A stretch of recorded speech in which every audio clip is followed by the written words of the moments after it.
everyone, welcome to Brandon Woodworkers Club. Ready to build something awesome together? Again, thank everybody for being here. If we have any kind of glitches, I'll blame it on the technology and not on myself. How many of you own a scroll saw? Everybody. How many of you use it? Good. Once in a while. How many of you use it all the time? It's getting narrower, isn't it? How many think it's too slow? Yeah, Robert. One thing about using a scroll saw is if you're in a hurry, don't bother. This is not a hurry game here. This is a good lesson in perseverance. But once you get done, you'll have beautiful things when you're done. There are any number of machines that are out there. I'm going to run off my notes. Particular one that you have here in front of us is a Bushton Hawk. Bushton bought out RBI, which had been in business for 75 or 80 years before they went out of business in 2014. RBI built the Hawk machine. They built them in 3 different sizes through the different generations. From AC controllers to going to a DC motor. These are all DC driven. So whenever you step on the foot control, you have a minor delay, but that's to save the motor. And they run absolutely wonderfully. You have a DeWalt, which they sell here, I believe. This particular machine runs off of a DC motor with an offset wheel on it, and then a pitman arm. So that gives us its up and down motion. So it gives you the illusion of a revolving, but it's not. DeWalt runs off of a cam.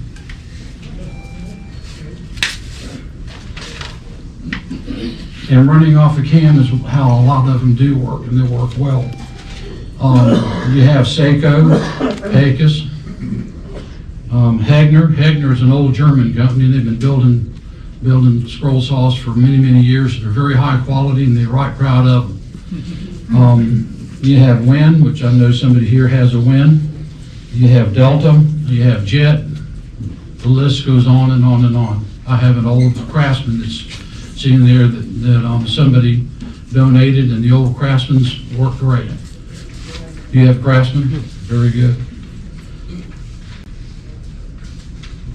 We like to say that we like to keep things as they were. Unfortunately, as generations pass and technologies change, these machines took the place of another machine. That. And if it was a real big piece, that. If you own one of these, you still want a couple of these in your inventory. Because there are going to be times and places where things are not going to go the way you want, and that you'll find them come in very handy. If you watch things like the Repair Shop, which is out of the United Kingdom, and others, you'll find that many times the old Craftsmen they may use an electric, but they still pull out the old hand units every once in a while, because there's some things you just can't bypass from a hand unit. Excuse me. Who makes those hand units is Lee Valley. Still makes a very nice one. Of course, you would imagine that they would. Olson sells one, Gross sells one. I'm sure there's a handful of manufacturers, and they put their names on the different machines. But those are still available. The standard length for a scroll saw is 5 inches. They do make them 4 inches. There used to be the jewelers and a Dremel used to make a hobbyist scroll saw, and they were 4 inches. And I had somebody come to me one time, I can't find them. Yeah, it's because those are little ones. You can still order them, but they're just not readily available. But if you're looking at, when they say scroll saw, it's 5 inches. There's 2 different kinds of scroll saw blades. And when it comes to their style, there's pinned and non-pinned. You do not want a pinned one. If you have a pinned one, find a home for it, depending on what you're going to do with it. If you're just going to cut out silhouette types of things like model cars and for kids and stuff like that, they're wonderful. If you're going to do any kind of inside cutting work, they're not worth anything, because you have to drill a hole so big to get the pin through that, and then they're hard to load. So make sure that whenever you look at one, you want the non-pinned. Now, on those hand fret saws, we think, when we look at them, what is it you think of? Amish people. Coping saw. Coping saw. Yeah. Is a coping saw blade the same length as I just mentioned? How long is a coping saw? 6, I think. 6.5 inches, or 7, but mostly 6.5 inches. Yep. And they are pinned. So they are not the same, but they do operate the same. They're cousins to one another. There are different styles of blades. You have what they call a puzzle blade, which is a real fine straight blade, straight tooth blade. It's a real thin kerf. You have a straight, which the teeth are all in line. You have inside of those straight teeth, you have different styles. You have what I call an XL. That's made, an XL blade is made by Flying Dutchman. That's what I use. That's what I prefer. And what I like about them is they have a machine set to them like your cabinet saw. So you do get a little bit wider scath with it, but they cut very, very smoothly inside the cut. You do have a little bit of ragged on the back side unless you back it, but they're like that. They have skip tooth blades, with the blades are the blade teeth are further apart. Some people, those come in handy too. All these you keep in your inventory of, to some degree. You have reverse, where some of the teeth are in one direction, some of the teeth are in the other direction. That way they cut in both directions. You also have crown, which I've had a big, if you go to the state fair, I have a piece in there, and it was a large piece, and it was unwieldy for me. And it was a rather thick piece because it was cut out of a piece of the side of a tree on a natural pallet. And what I found worked wonderfully on that, which is they were actually designed by Olson for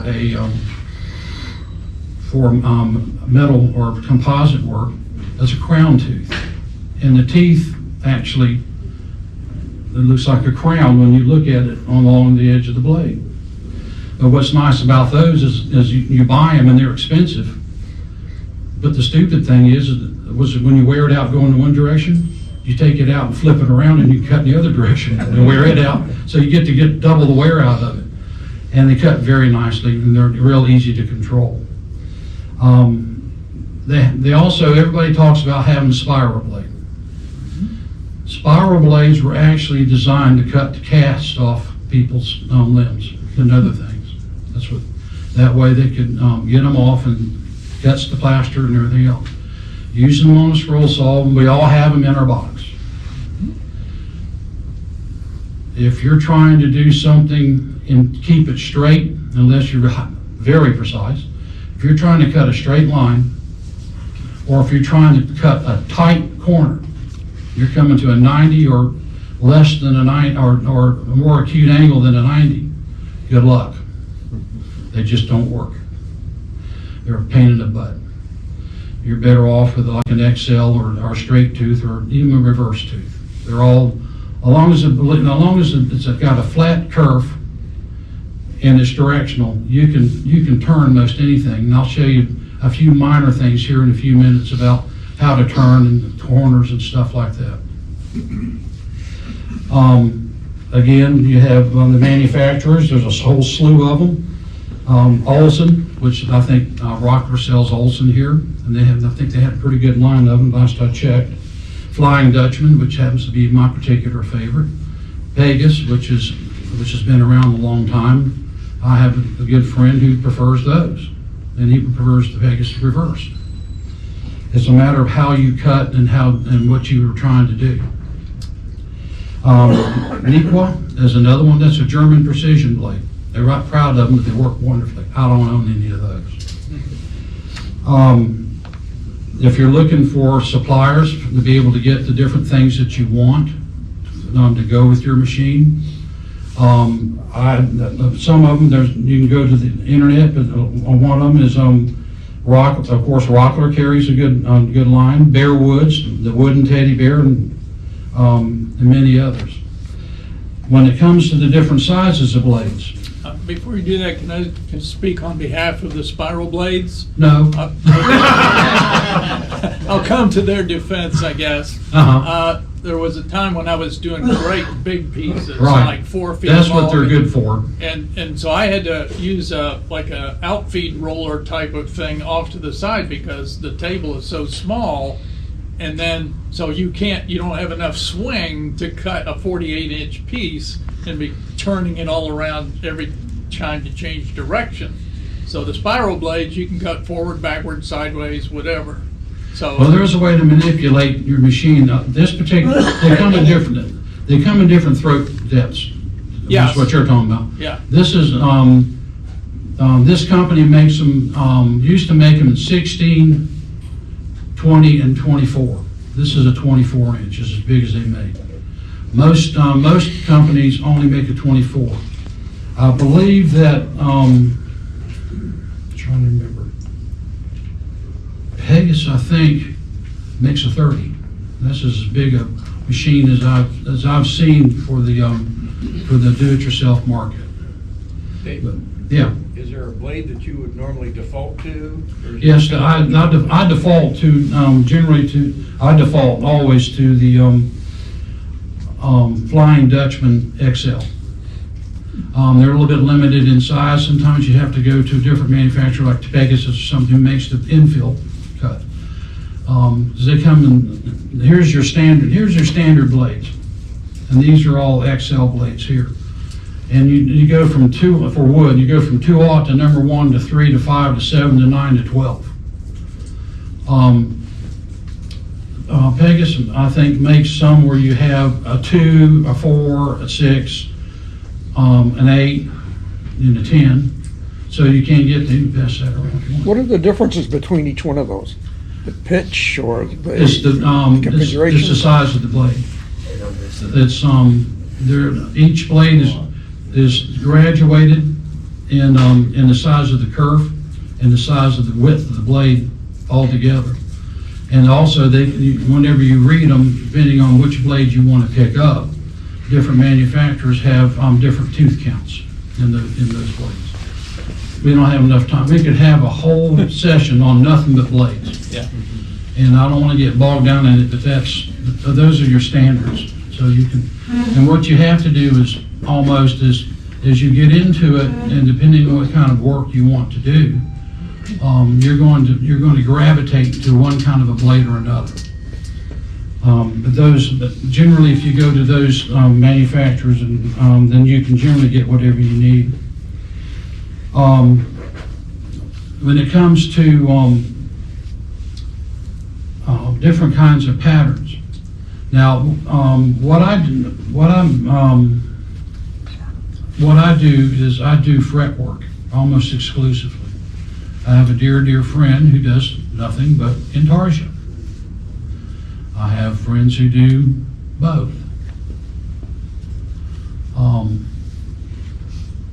If you want just general pattern where you want to cut out little bird houses and whirligigs and those types of things, Winfield Collection and Cherry Tree Toys makes a slew of them. If you want more simple patterns and get them for free, Steve Gooden runs Scroll Saw Workshop. He has hundreds.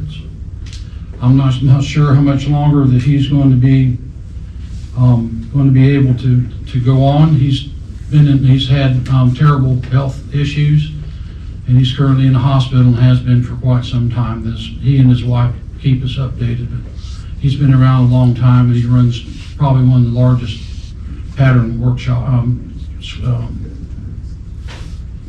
having a middle-aged Website. The website that's available, and he's a real fine man. If you want to get into more detailed types of work, Sue May, Scroll Saw Artist, has a wonderful website. Most of those you buy, they're not real expensive. The pattern be anywhere from free to $20, depending on what you want to get into. Cherry tree, which is at higher end. Fine scroll saw, which is even higher. Then you have Sheila Landry. So all those are things you can look up on the internet, and they all have different patterns of different quality and different degrees of difficulty. You can do anywhere from a fine Ferris wheel to a simple toy. Scroll saw is not fast, but you can do almost anything you want to with it. You know if Scroller magazine is still going? I have not seen it. I'm not on their mailing list and never have been for some reason. It may be still out there, but I've not dealt with them. I get one from everybody else in the world, but not them. Yeah. In fact, I think I had something from Winfield several years ago, and I still get one 2 or 3 times a year. Yeah. They have some really wonderful, anywhere from yard art and stuff like that, where you can actually do it with other and bigger tools. They had a thing, apparently, this is why I got started with them, is they would design their patterns so that you didn't have to drill pilot holes. You would go in and come back out and various things like that. They hated to drill holes. So like all their patterns, rarely did you have to drill a hole. And they're still that way. Yeah. And so you have all different degrees of difficulty in that thing. Yeah, Richard? Steve Gooden has a free program called Stencil Maker that you can cut out letters with, and it's free, Right. and they have a million fonts. Right. The Scroll Saw Workshop, he even has places where you can go to some of these other places. It's a very broad and well done website, and he's been doing it a long time. He's been a great benefactor to the Scroll Saw community. Now, any other questions on the types? Oh, also, I forgot. When it comes to the blades and the sizes of the blades, here's a universal saw chart that tells you the different sizes of blades. It's kind of poorly done, and the thickness of the wood you're trying to cut. And I'll explain that to you even more. And here's another one that's even more detailed. When you go from maybe like a number 1 to a number 3 to a number 5, the charts all tell you the thickness of the wood that it's designed to cut. That's all fine and dandy. And that's a good guideline when you're buying your blades. Is, if you're going to cut something up to a 1/2 inch, you use a number 5. You're going to do something that's 9/16 or so, you use a number 7. If you're going to go 3/4 of an inch, you use a number 9. That's great until you try to turn a corner with it. Then you're sitting there sawing yourself to death trying to turn something. A lot of us who use them all the time don't give a rap about the size of the blade. We're looking more at the intricacy of the pattern and the thickness, and then you have to calculate. Did I just kill myself? Calculate the thickness of the wood to go, the blade to go with it to be able to make the turns. What you run into is if you have too small a blade and you're trying to make a turn and you get in too big a hurry, it looks great on one side, it looks like crap on the other because it wallows. What are you doing when you're doing that, cutting something that thick? What you're doing is you're forcing that blade to do something. So where you're going into the pattern, it looks great. But as it's going through, that blade is flexing and bending around as you're forcing it around. It's on the back side. You, Robert? No? So those are things you have to look at. They have to take into consideration the size of the blade and the thickness of the wood. That's why they generally, on a pattern, it'll tell you this is for 1/4 inch to 3/8 or whatever, because they've tried to calculate in the thickness that you need to cut this for it to have the effect that it's supposed to have as you cut it, and the ability of the blade to be able to make a decent turn with it as you're coming around. But like I said, with this, I find in working with people with these machines, the biggest problem that you have is patience. Everybody wants an immediate wants instant gratification. We live in a world of instant gratification. If you want instant gratification, take the machine you have at home and make a boat anchor, because that's all it's good for. Otherwise, all you're going to have is one mess after another and get frustrated at hanging with it. Now, the different kinds of scroll work that's out there, the most popular ones. You have a basic silhouette where you're cutting out like a little race car or something like that, like Winfield. You're cutting out those types of things, some kind of a heart or something along that line. You have a fretwork, which is predominantly what I do, almost exclusively anymore. I do fretwork. You have intarsia, and then you have some marquetry and some parquetry. Explain what you mean by fretwork. That's where I'm headed. Intarsia is similar to marquetry. I'm going to just read it, it's easier. It's a decorative inlay type of work. It's a form of wood inlaying that is similar to marquetry. Intarsia, Caleb, I think you do intarsia. Yeah. You take and you cut out different pieces of wood that are fitted together to make a picture of whatever it is that you want, whether it be an animal, vegetable, mineral, whatever it is you want it to be. And then you put those pieces together to make a scenery or a picture or a photograph type of thing. That started in around 7th century. They've been doing it that long. Remember? Some marquetry and stuff is done by knives. They still do, because it's like an inlay. It's an inlay work. But you lay it on a pallet, and it's smooth. Parquetry, intarsia is almost like a relief. It's above the pallet that it's sitting upon. Therefore, it gives it a more three-dimensional look, almost a lifelike look. I have a friend who just loves to do. I'm going to have to digress. How much time I got? I have a friend of mine who that I go to church with, an absolutely wonderful octogenarian. He was homebound for many years and was always looking for something to do. I helped him build a project for one of his rooms, and then one day he called me and he got into woodworking. This is for all you novices out there and those who are thinking about it, getting ready to retire. He calls me up one day, he said, "Can I come over?" "Absolutely. You got time?" "Yeah." Somebody's sitting with Kathy. "Come on." Comes over, he said, "I want to make pictures of animals and things out of wood." "Oh." "Yeah." He said, "Like you do, or with a scroll saw." Okay. "Dick, have you ever used a scroll saw?" "No." "Okay. I know you haven't been woodworking long. You've never used a scroll saw. Well, come on over and we'll let you play with one of mine. I have two of these, by the way. This is the one that's okay if it falls out of the back of the truck."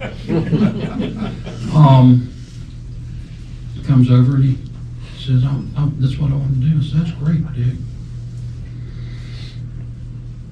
What have you got?" And he said, "I've got this book." And he opens up this book and lays it in front of me.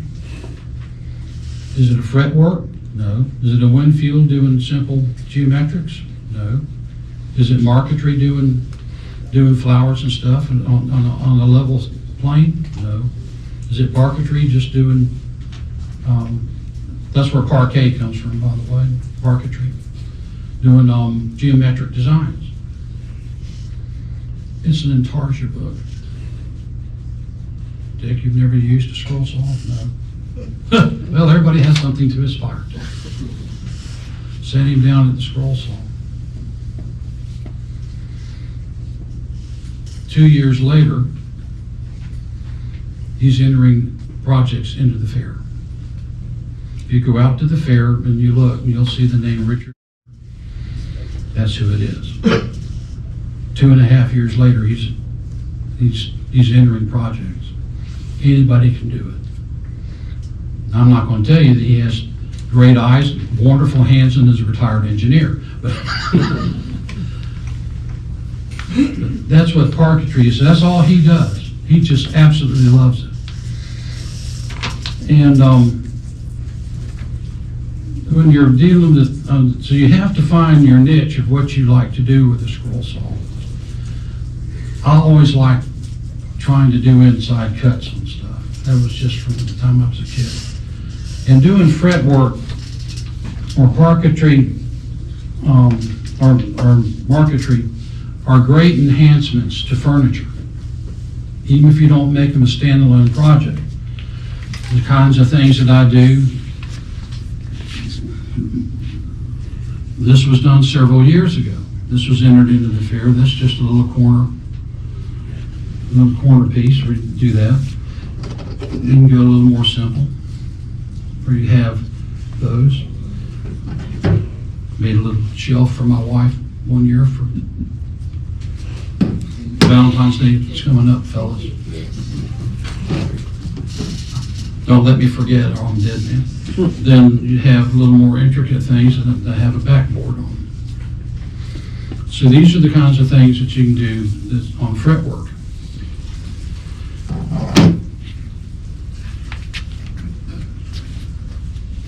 Now you say, okay, that sounds like fun. It's fun. We're falling apart, aren't we? It's fun. Just leave it. Okay, I'll try not to step on it. When I say the patterns, you can buy the patterns from different folks, like we talked about. Now, if you get the pattern, how are you going to get it onto your pallet?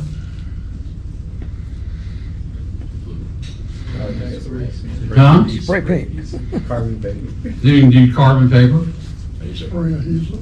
Spray adhesive is the most wonderful thing in the world. They don't make this anymore, I'm sorry to say. So I bought a case of it. When I run out, I hope I run out before I run out of this. It's all to get. Anything with me right now is anything's a guess. That's old 3M45.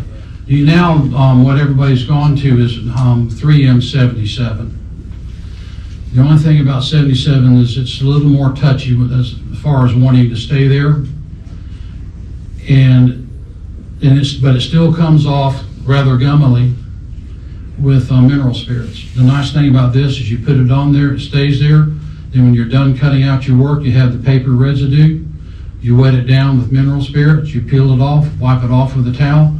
It does not discolor your wood, doesn't leave a residue. It's wonderful. They just decided during COVID, I don't know if 3M had more environmental problems than they knew what to do with up there outside of St. Paul or what the problem was, but they quit making it. Yes?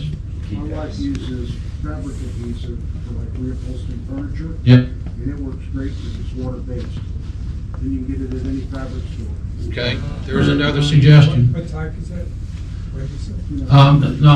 Fabric adhesive. Fabric adhesive. Are you recounting Like some? reupholstering furniture, Yep. stuff works great. Yep. Are you gonna make that available?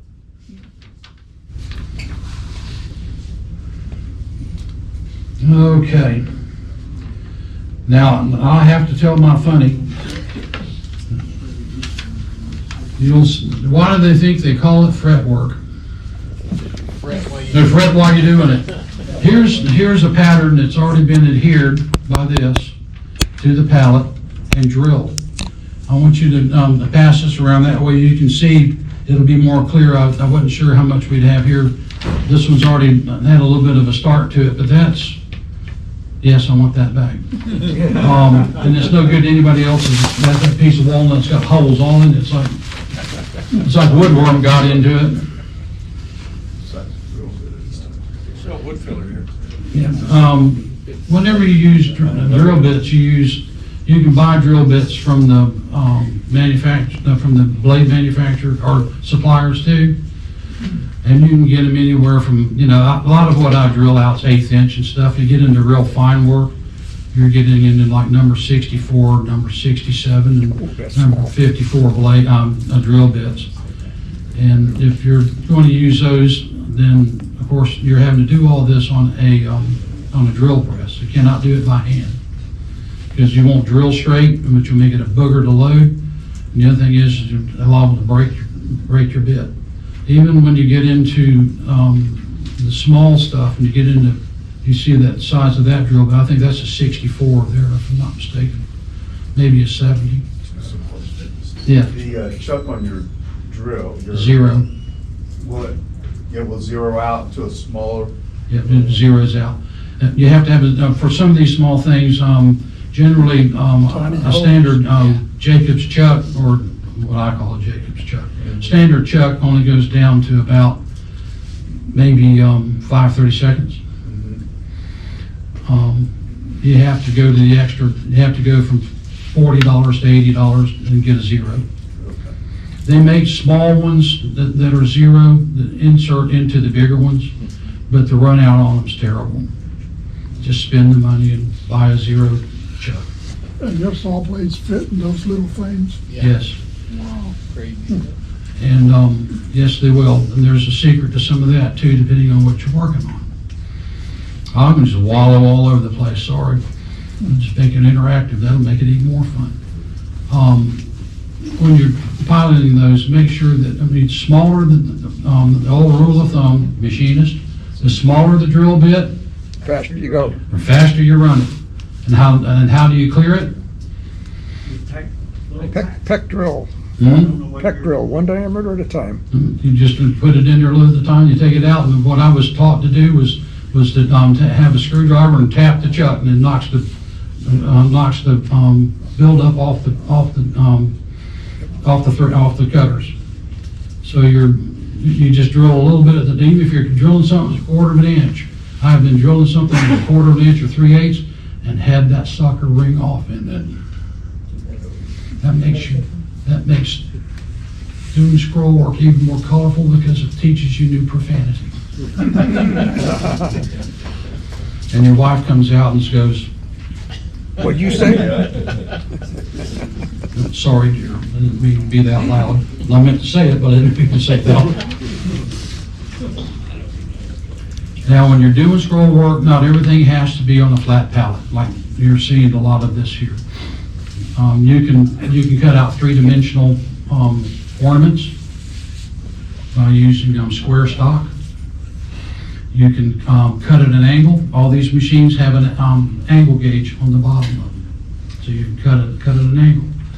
That comes in to be a lot of fun whenever you want to do a drop-in or an insert.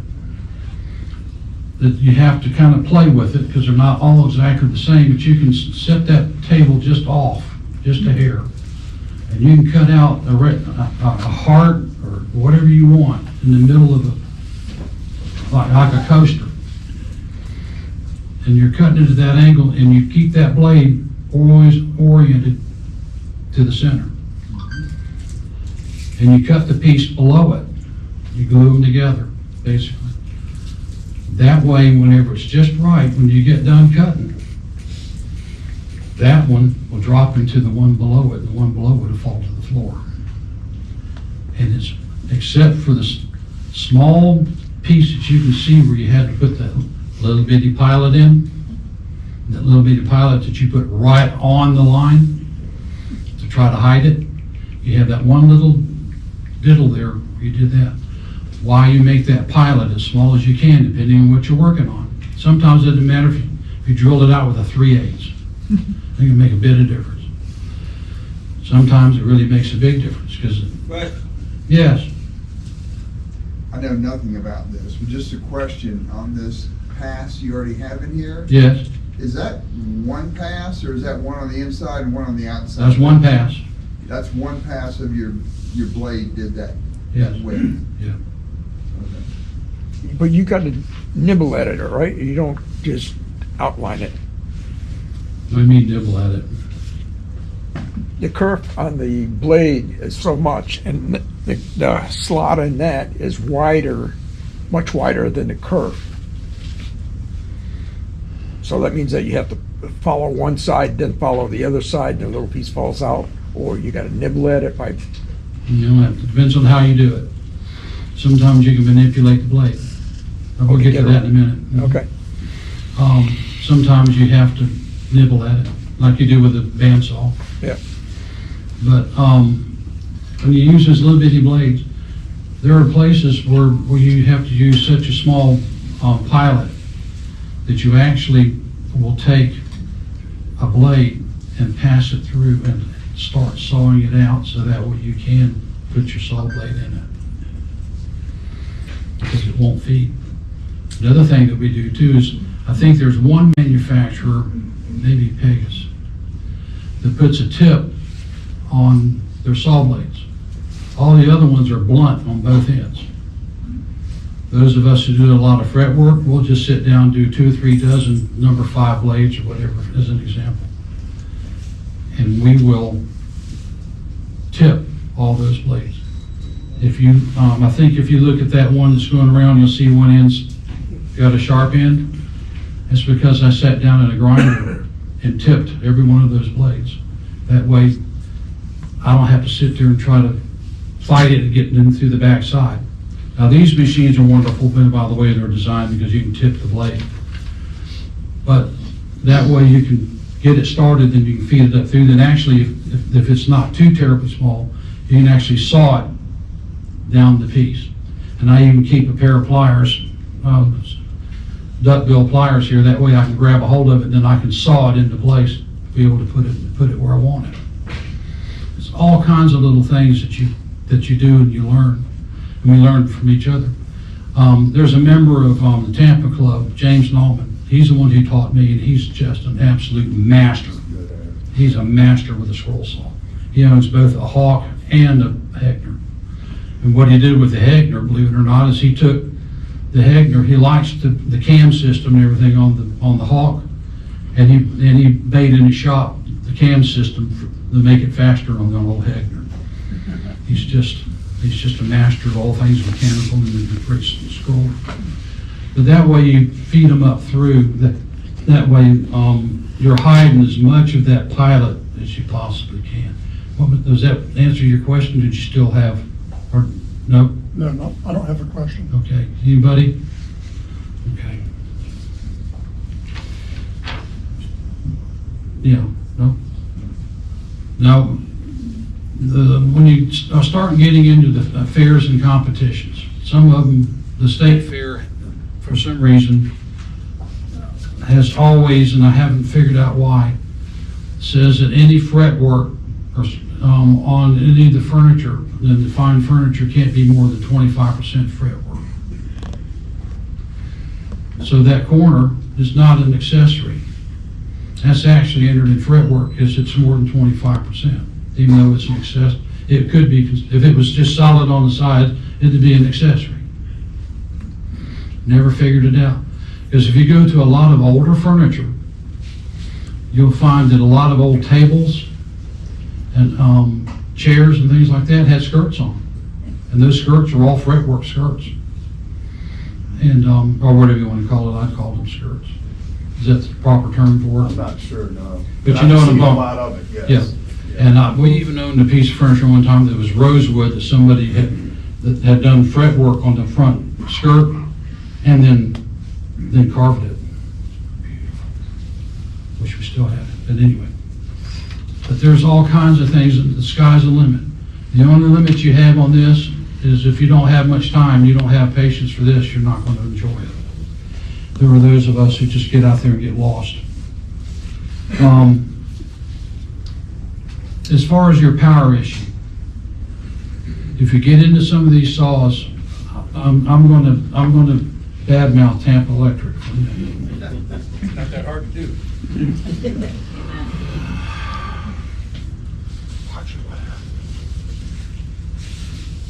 I've gotten to where, unfortunately, I have to go out there pretty much late in the evening when I can do it. Unfortunately, my eyesight's starting to fail me, so I'm going to have some things done, but I have to have a lot of light, and I have to have consistent light. This is a DC-driven motor, so I'm going from AC to DC. Tampa Electric Company out there where we are cannot maintain solid power.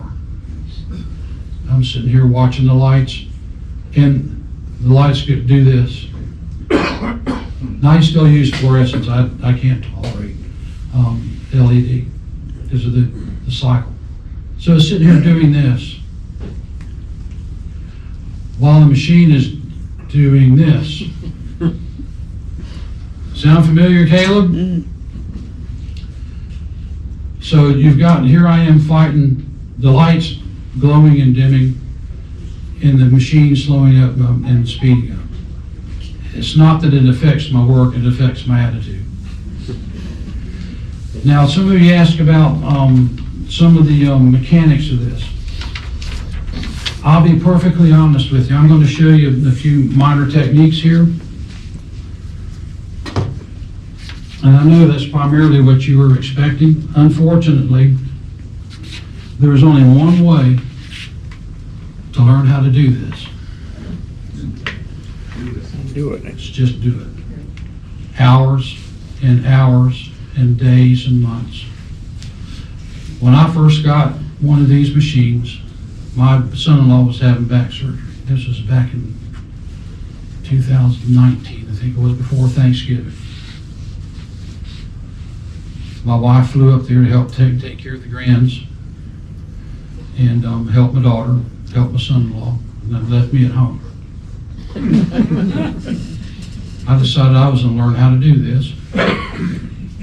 Late one afternoon, she called me up and said, "Well, hi, honey, how are you doing?" "Fine." "What you doing?" "I'm out in the shop." "What you making?" "I'm learning how to use the scroll saw." "Oh, good. Have you made anything?" "Yep." "I've made 5 things today." "You have?" "Yep. 3 of them are in the garbage." The other 2 look like crap. I was proud of them. But, yeah. You know, so it's one of those, it's just part of it. Now, when it comes, I also find that, I don't know how many of you, I see some older eyes in here, but you can buy magnifiers. Some of you, I think, have magnifiers that are on the machines. They sell a magnifier that goes on the machines, and they have a port for it that goes on it. Works fine and dandy. Unfortunately, it drives me out of my mind because what little bit of vibration you get out of the machine transfers to that light. And since it's on the end of a post, it may not bother you, but it drives me crazy to sit there and have that light vibrating. It doesn't flicker, it vibrates.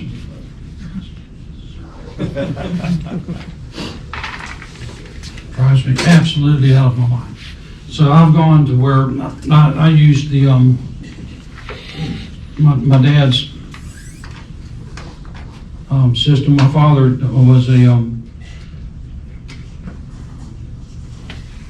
a jeweler. He did for fun and games. He used to facet gems.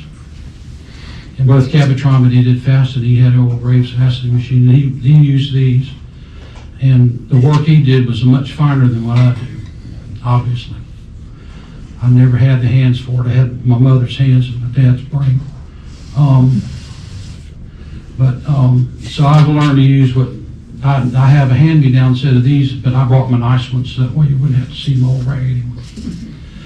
But I use a number 5 on top of the top of my corrective lenses, and that's how then that way I can get down on top of it and stay on the line. Many times on some of the work you'll get into, you have to be very, very precise. Sometimes the work you get into, the lines are just a suggestion. If you're close, nobody's ever going to see.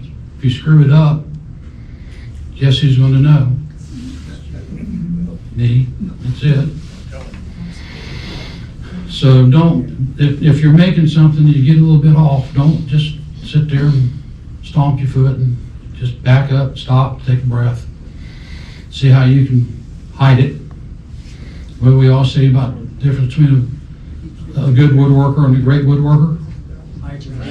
Hiding your mistakes. You got it. We all do it. Okay. About 10 minutes. Okay. Let's make the best of it. This particular machine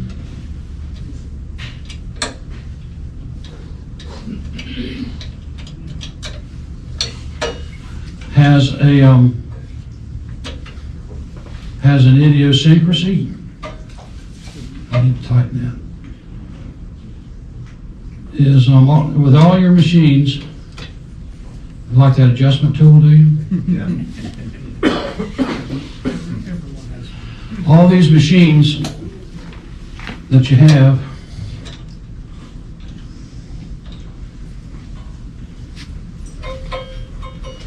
you'll learn to sing of it too. There was a legend on these to tell you where you want, but you get to where if you use one long enough, you'll know what it sounds like. It's like tuning an instrument. But every machine that you have has a tilt table. Always keep a little credit card or gift card or something. They're always perfectly square.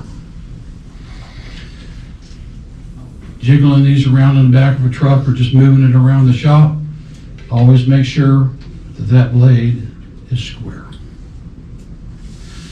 Some people who do marquetry and parquetry get frustrated with these machines in the way that you use them. You certainly don't want to force the blade or put more pressure this way on it, because you can see it's going to give.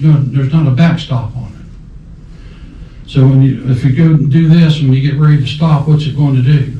It's going to continue to cut till it straightens out. Then you're going to be not where you want to be. So you have to either start slowing up earlier or don't push. But always check for square, because if you don't, then things are not going to look right when you're done. These machines are notorious for it.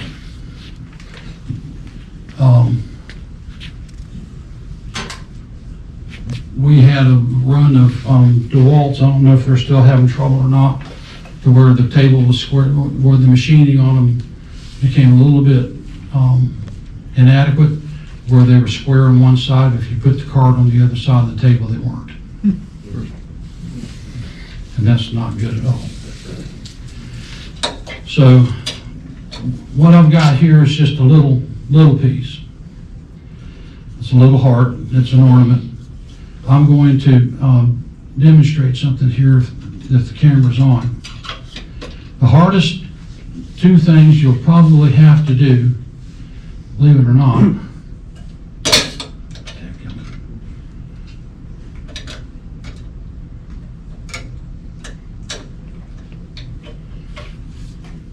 you'll have to do is cut a straight line.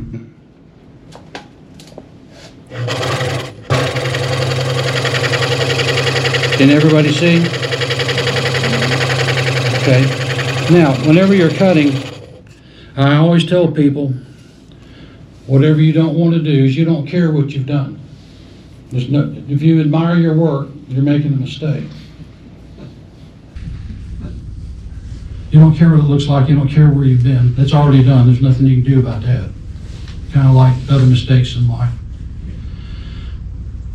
And you don't want to get too far ahead of yourself. You want to look at what that black spot, if it's showing up on here. You see where that blade sits right there? This is what you're looking at. Then as you cut, this line right here just slowly moves down. If you're looking down here, you're going to wander. No ifs, ands, ifs, or buts about it. You're going to wander because your eyeballs, believe it or not, are not stationary. Your eyeballs naturally shift, believe it or not, are not stationary. Your eyeballs naturally shift because that's part of how you see. So if you're looking down a line, then you're slowly shifting as you go, and that's really bad. And this pin's will fit. So as far as light is concerned, trying to get the light so that is it coming at you so that where you're looking down the blade? I haven't found where the bending lights made any difference to me. Sometimes you can get into a shadow. What you don't want is a shadow. Right. Not even, but the blades I use generally are so fine that there's not enough shadow for me to notice. Yeah. As long as I have light and the dust is being cleared right in front of those teeth of that blade, and I see the forward edge of that blade, that's all I'm concerned about. So,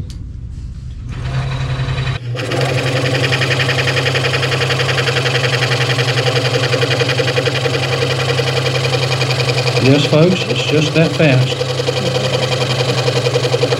If you watch the blade, it's not bending backwards. Now I'm going to get down here to this point, and I want to stop. I've just stopped, didn't I? Now I'm going to go forward again.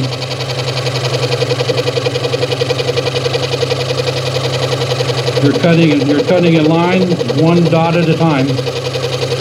Am I in your way, Taylor?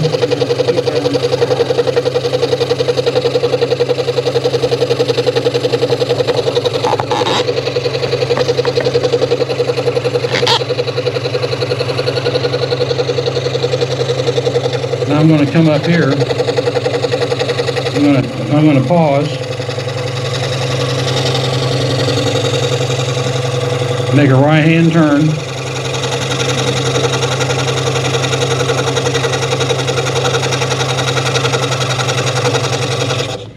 And I'm going to stop at the end of the line. Now, that machine, it is variable speed. Huh? That This- machine is variable speed. Another thing that you Variable speed. want too is if you buy a machine, you want them to be variable speed. Yeah. Now, is They don't that- have to be, but it's helpful.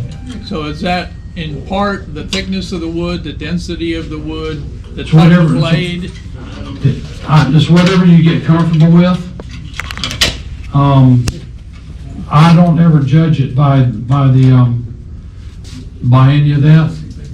It has to, I have to judge it by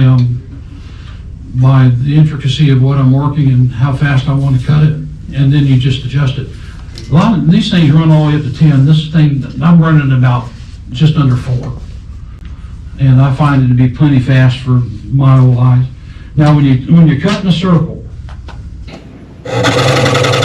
if you have a tendency you want to push, you do not push a circle. What am I doing? Or can you see it? You're just rotating it because in the natural rotation that you're doing,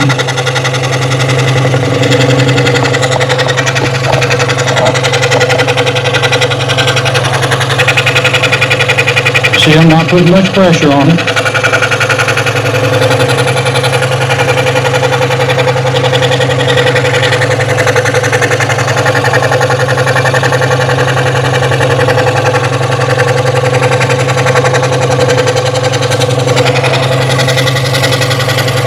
I put my finger on it, keeps it from popping.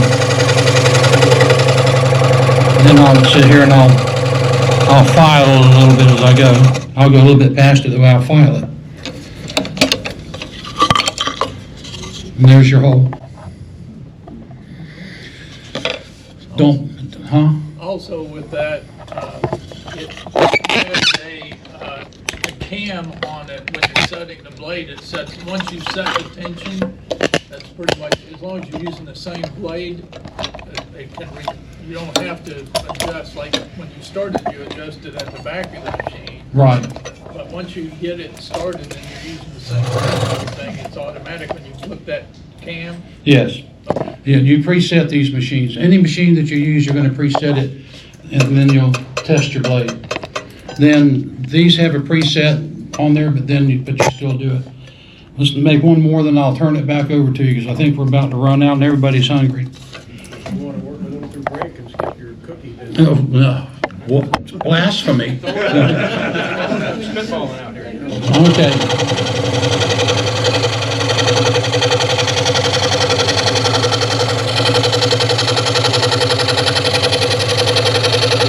I'm going to run it down here into this point. Now what do we do, right? Turn the teeth in to what you're going to throw away. Back it up. Rotate your blade around. Except I messed it up. I'll have to come back and clean that up. Sorry. Got in too big a hurry.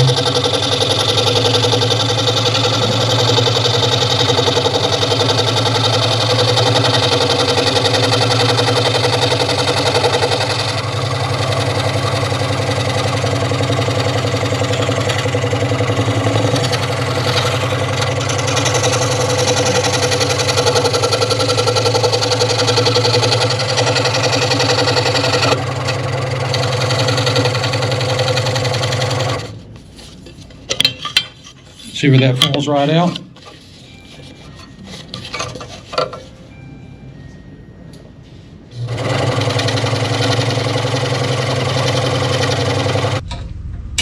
When you're doing a cut like that, your pilot hole, do you put it close to where you want to start, or?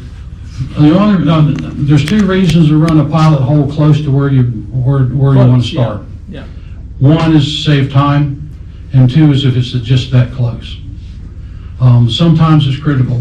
You'll learn little things as you go along in more intricate more intricate work.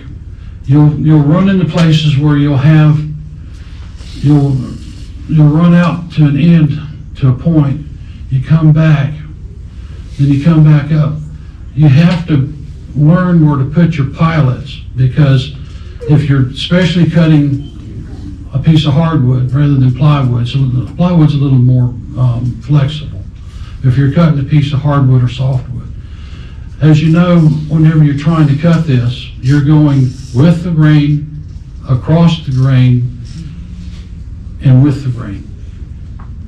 So that affects your feed and everything else. So you have to be very careful when you're going, because it'll want to speed up or it'll want to run off to one side or whatever. When you get in a hurry and start forcing that blade, you're going to go to turn the corner and that blade's going to take off in the parts unknown, whether you're screaming stop, and it won't. Yeah. Too late, it's already gone. The horse is out of the barn at that point. So you go just that slow, just that easy. But you're going with the grain, across the grain, against the grain, across the grain, with the grain, all the way around when you're cutting a natural piece of wood.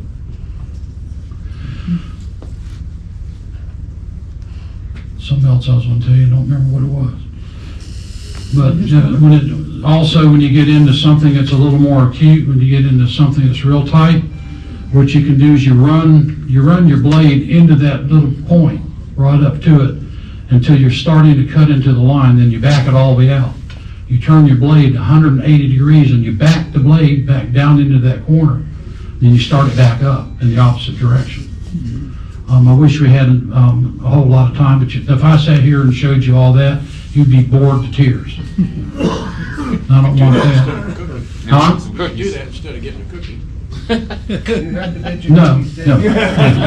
I'll cut a little bit more while y'all are going to getting cookies.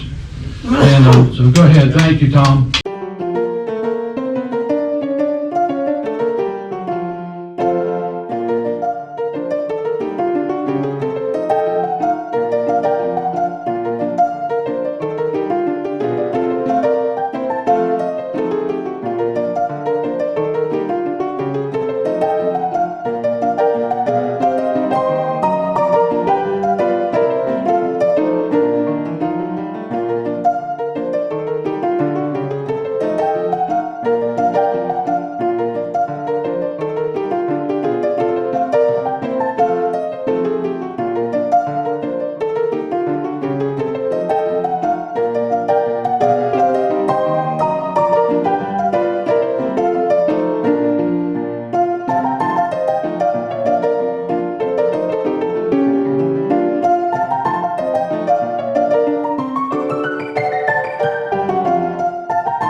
Thanks for watching the Brandon Woodworkers Club. Don't forget to like and subscribe for more great content. Click next for another woodworking project.